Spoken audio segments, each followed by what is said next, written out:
Halo semuanya, selamat siang. Kami dari kelompok 74 Desa Konjo, Kabupaten Tangerang, yang hari ini kami berada di pelelangan Kronjo dengan bersama bapak-bapak yang membantu kami di sini. Ada Bapak Ketua dengan Bapak siapa? Haji Abdi. Dengan Bapak Sekretarisnya? Harus Dengan Bapak? lebih Bagi Pari.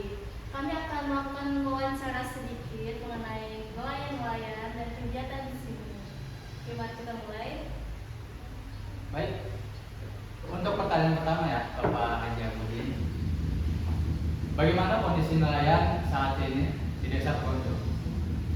Mungkin akan kita sedikit terangkan kondisi nelayan di Kronjo ini. Ada beberapa kriteria nelayan.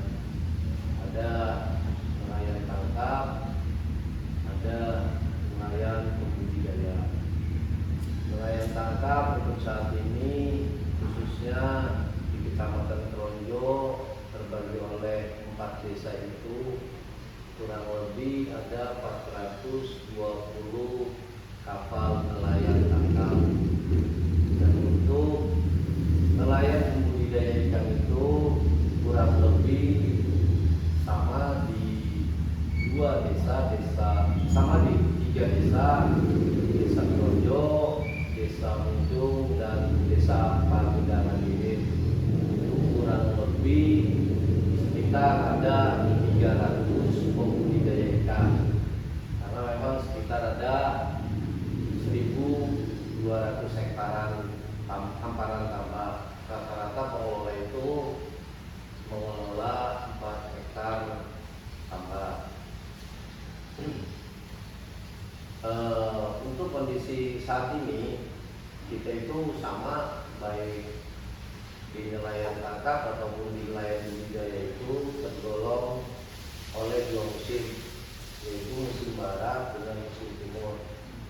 Musim barat itu di awal tahun sampai di pertengahan tahun, sedangkan musim timur itu di pertengahan sampai akhir tahun. Rata-rata baik ditangkap maupun di budidaya itu mulai akan berasa hasil tangkapannya itu atau hasil tanamannya itu di musim barat. Itu jadi untuk saat ini memang kondisi hasil tangkap ataupun hasil budidaya itu agak berkurang karena sudah menginjak musim timur. Itu ada deh. Berarti itu sangat berpengaruh ya Pak ya, antara musim barat dengan musim timur. Betul, sangat berpengaruh.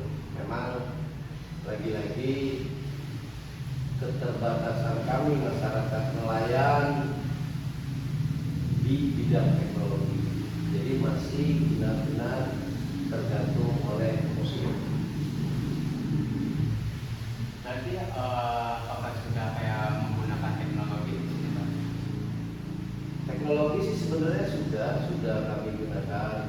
Cuma ya itu tadi, mengapa kita tergantung musim? Karena di kita nelayannya itu masih kecil. Grostonnya itu kapal-kapalnya masih kecil, dan juga teknologinya masih menggunakan mesin semi manual gitu. Jadi tatkala sudah musim timur, mereka tidak bisa jauh-jauh lagi mencari ikan dari perairan Kabupaten Tangerang. Untuk selanjutnya itu apa ada peningkatan apa sih atau penurunan dalam pencarian ikan itu apa gimana? Oke, saya jawab. Untuk pendapatan memang tahun demi tahun, tahun tambah tahun, untuk penghasilan baik di budidaya maupun di perikanan tangkap benar-benar berkurang. Contoh, di nelayan tangkap terumbu-terumbu karang ini mulai punah, mulai habis, rusak ya, ada memang rusak akibat dari pencemaran lingkungan, rusak akibat dari nelayannya sendiri, dan rusak kita lihat kasat mata juga dari kegiatan kapal takbut-takbut yang membawa batu bara. Kasat mata kan terlihat di depan sana ada PLTU. Bukan kita mau menyalahkan PLTU-nya, tidak. Tapi pelaku usaha pengangkutan batu bara ini banyak juga mereka ketika berlaut itu batu baranya tumpah sehingga merusak ekosistem di laut yang imbasnya mengurangi hasil tangkapan perikanan para nelayan. Di budidaya pun sama, karena airnya ini semakin kesini semakin banyak limbah, sehingga untuk pembudidaya juga hasilnya juga mulai berkurang.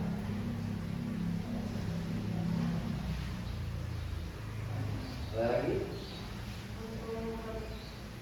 Dalam apa saja yang dihadapi nelayan dalam waktu penangkapan ikan sendiri? Kenapa? Kendala Dalam menangkap ikan. Kendala di khususnya untuk nelayan Kecamatan Projo itu, satu, Kabupaten Tangerang itu mempunyai laut tidak jauh, sedangkan untuk administrasi penangkapan itu ada aturan-aturan. Ketika kita melaut sudah lebih dari kurang lebih 4 mil ya Pak Sekretaris, itu sudah lautan Jakarta. Karena di depan itu kasat mata juga kita lihat sudah Kepulauan Seribu. Nah, di sini sangat banyak kendala juga nelayan untuk mencari ikan lebih jauh. Yang kedua, kendala juga itu terlihat itu tadi yang saya tadi sebutkan. Makanya penghulu pembawa kapal tongkang ini berlabuh sembarangan sehingga area penangkapan perikanan khususnya di Kecamatan Projo ini sangat sulit. Itu beberapa kendala yang memang nelayan saat ini yang dialami.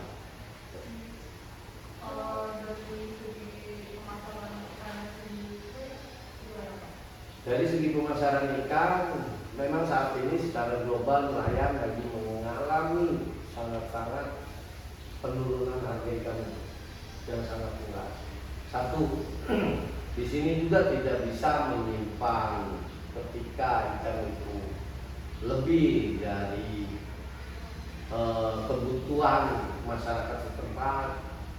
Yang kedua, memang daya beli masyarakat mungkin lagi perekonomian lagi lemah, sehingga memang harga ikan saat ini lagi benar-benar sangat di bawah harga standar. Berarti untuk pemasarannya itu apakah di sekitaran sini apa yang keluar kota? Untuk masyarakat sekitaran sini juga ada yang keluar. Contohnya ya di pasar-pasar kayak beberapa kecamatan sekitar, kayak di pasar Balaraja, di pasar Kresek, terus di pasar Mau dan Sepatan sana ada juga keluar. Ya, ada yang berbeda kabupaten juga, contohnya di Pasar Rawu, Kota Serang ya, Kota Serang. Berarti itu nggak sampai keluar kota ya Pak ya pengirimannya? Untuk lokalan TTI Projo ini hanya beberapa kecamatan sekitar, tidak ada yang sampai ke luar. Tapi apa kedepannya akan dikirim ke luar kota juga? Sebenarnya kalau untuk pangsa pasar itu bisa keluar kota juga. Cuma lagi-lagi karena hasil tangkapannya ini sedikit, hanya bisa untuk mencakupi masyarakat sekitar saja. Ini tambahkan sedikit kan? Barangkali kalau dulu sebelum PLTU dibangun, itu sebelum banyak kapal tongkang dan kemudian bawa batu bara, itu kita bisa ngirim sampai ke Lampung dan Lamongan ke Jawa. Tetapi Itu karena memang area penangkapannya masih lumayan. Kalau sekarang ya untuk kebutuhan di kota sekitar lah, Kabupaten Tangerang, yang paling ada beberapa sedikit nggak terlalu banyak keluar ke kota Serang, terlalu banyak. Karena memang area penangkapannya sudah tadi itu yang tadi disampaikan oleh Pak Jambudin, kendalanya banyak. Pertama, area penangkapan kita dibatasi oleh zona. Kedua, pas di area penangkapan sudah banyak kapal-kapal pengangkut batu bara, sehingga semakin miris nelayan ketika operasional mengambil ikan di laut. Jadi, tapi ya kalau di musim barat untuk memenuhi kebutuhan dari Kabupaten Tangerang dan di sekitarnya masih bisa terpenuhi.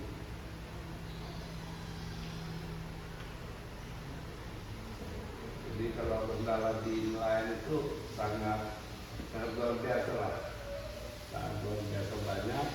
Tadi disampaikan bahwa Kabupaten Tangerang khususnya di wilayah Tantula ini kita keluar sekian mil sudah wilayahnya wilayah DKI. Sementara di perizinan surat-surat kapal itu harus ada perizinan surat-surat tertentu ketika kita akan lewat ke wilayah lain. Kalau kita orang awam sih pengennya selagi kita nggak ke Jepang, nggak ke Korea, masih Indonesia bisa nangkep ikan kan? Tapi ternyata di aturan nggak boleh. Provinsi Banten nangkep ikan di provinsi yang lain nggak sampai izin. Jadi seperti itulah nelayan itu banyak sekali, dan justru saya minta ke adik-adik ini tolong sampaikan ke para pemangku kebijakan, tolong permudah perizinan nelayan dan juga mohon bantuan-bantuan yang sifatnya memang meringankan beban hidup masyarakat nelayan. Karena begini deh, nelayan itu beda dengan armada di darat. Kalau di darat itu kapal itu cuma ada STNK, BPKB dan SIM bagi pengemudi. Kalau nelayan itu sampai ke angka 10 lebih surat-surat yang harus dipenuhi. Berarti banyak banget. Iya, kalau mati saja 1 atau 2 surat itu bisa ditahan kena pidana. Inilah, jadi tolong sampaikan suara kami itu melalui adik-adik ini bahwa ya kita ini warga negara Indonesia lah, berikan kebebasan sesuai dengan apa tuh di pembuka Undang-Undang 45 bahwa semua sumber daya baik di darat maupun di laut itu kan dikuasai oleh negara dan dipergunakan sepenuhnya untuk kemakmuran rakyat kan gitu. Jadi jangan malah warga Indonesia dibatasi mencari nafkah gitu dengan banyak peraturan sehingga nelayan saat ini sangat terhimpit kehidupannya. Sementara kan anak-anak didiknya kan pengen lebih tinggi sekolahnya, gitu deh. Terus selanjutnya itu bagaimana peran nelayan itu untuk melestarikan laut? Nelayan itu melestarikan laut.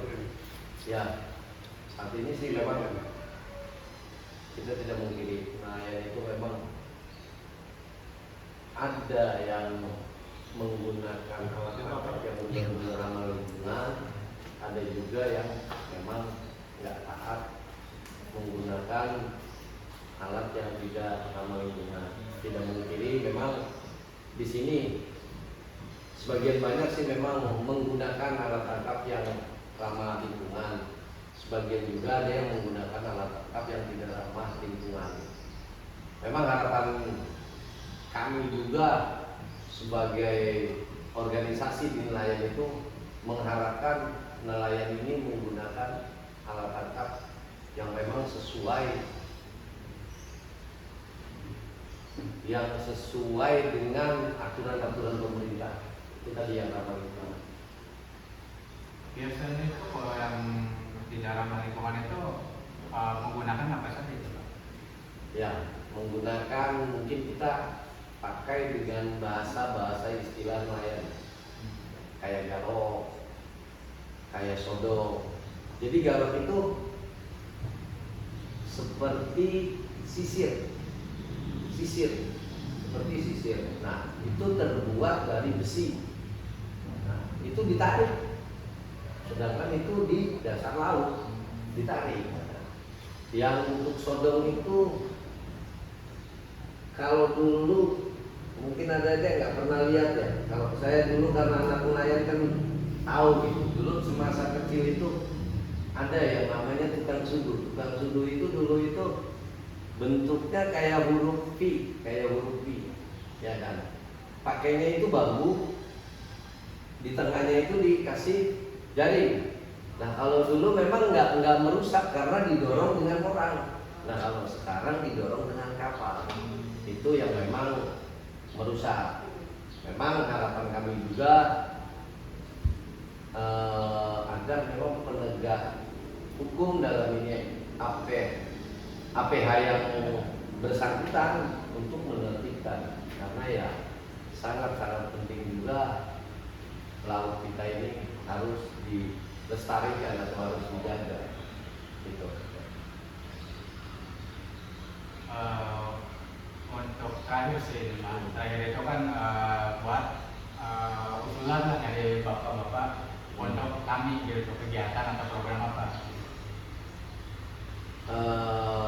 Usulan sih untuk adik-adik ya, cobalah bersosialisasi langsung ke masyarakat nelayan. Contohnya pentingnya agar menjaga kelestarian lingkungan seperti tadi. Agar gunakanlah alat tangkap yang memang benar-benar dianjurkan oleh pemerintah.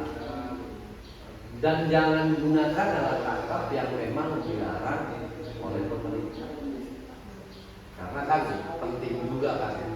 Kalau alam kita lestari, alam kita tidak rusak, toh buat kita juga kan di depan. Coba turun langsung adik-adik ini ke nelayan, ya kan? Adik-adik kan lebih apa ya? Masih muda, tidak terbawa emosi, lebih soft. Mungkin bisa dari hati ke hati, bisa sambil bercanda. Kan kalau justru nelayan itu sama kita kadang-kadang wah, jangan mentang-mentang ini, jangan mentang-mentang ini. Mungkin kalau dengan adik-adik lebih inilah. Mereka mau kenceng juga, nganggapnya pasti kalian ini adik-adik aku juga gitu ya kan. Coba ya apa sih face to face dengan nelayan lah gitu ya kan. Coba kasih pengertian. Oh, ini Pak, alat tangkap sodong ini nggak bagus, alat tangkap garok ini nggak bagus. Karena mereka itu alat tangkapnya juga mutlak, pembuatannya itu dari besi persis dibikin sisir, ditarik keluarlah kayak kerang, kayak udang ronggeng, terus ikan-ikan karang. Jadi di dasar laut itu ditarik begitu deh, tarik dengan kapal set, disisir, keluarlah ikan-ikan yang di terumbu karang ini. Ikannya keluar, terumbu karangnya kembali jadi rusak. Jamur-jamur yang ada di dasar laut pun jadi putus. Coba ya buat kegiatan istupis, diajak bercanda segala macam tuh. Sama itu tadi, mohonlah ke para kap-kap kapal tongkang ini agar tidak melabuhkan kapalnya itu di area penangkapan ikan. Mereka kan sudah punya area sendiri, ya. Sudah punya terminal khusus sendiri. Jadi jangan melabuhkan kapal-kapal tongkang itu sembarangan. Jangan mentang-mentang mereka itu ngisinya ke PLN yang sangat vital, mereka malah semaunya. Gitu. Coba nanti adik-adik kan datang ke Humas PLTU, ini ada keluhan dari nelayan bahwa si kapten kapal itu melakukan takbutnya dengan tongkangnya sembarangan.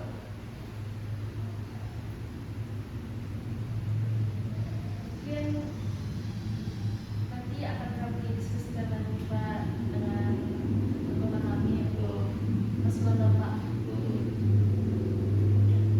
Ada mana Pak? Kalau dia Takut ada gitu kan aturan buat. Kalau itu usulannya didengarkan juga sering terjadinya hambatan untuk keluar masuk ya, terutama di area Halim dan Stasiun karena kan sangat boleh itu. nggak apa-apa sambil dulu aku Iya. nih. Nanti di ini Kita kayak itu sensor. dan pengeluaran ini kan ada di dalam otomatis alur-alur ini kan harus dibersihkan berbagai sampah dan bangunan yang sudah dipakai. Untuk saat ini kita sudah mengajukan yang beberapa dinas juga belum sempat diatur, belum ada temu. Jadi mohon kiranya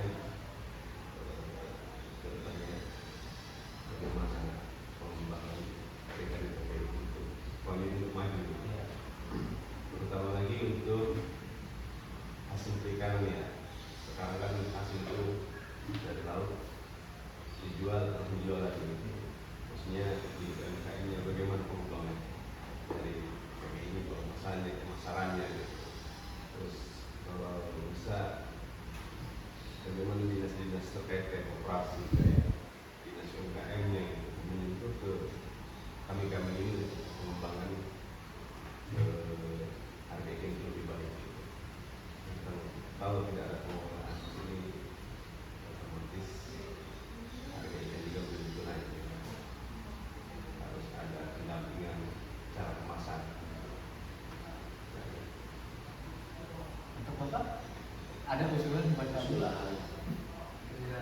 Kalau tadi mah saya usulan pribadi khusus buat adik-adik. Kegiatan ini mau usulan kemana gitu. Kegiatan dalam program buat kami usulan.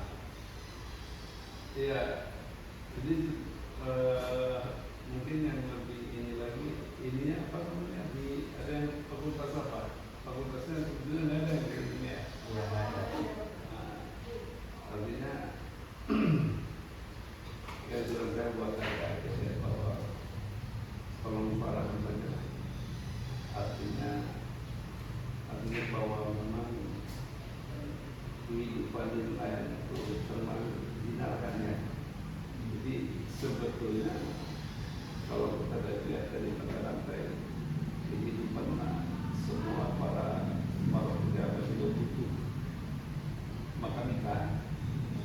Cuma kadang-kadang nelayan itu selalu terpinggirkan. Dilihat dari warga masyarakat Indonesia ketika ada statistik soal kemiskinan itu biasanya yang paling miskin itu orang-orang pesisir nelayan.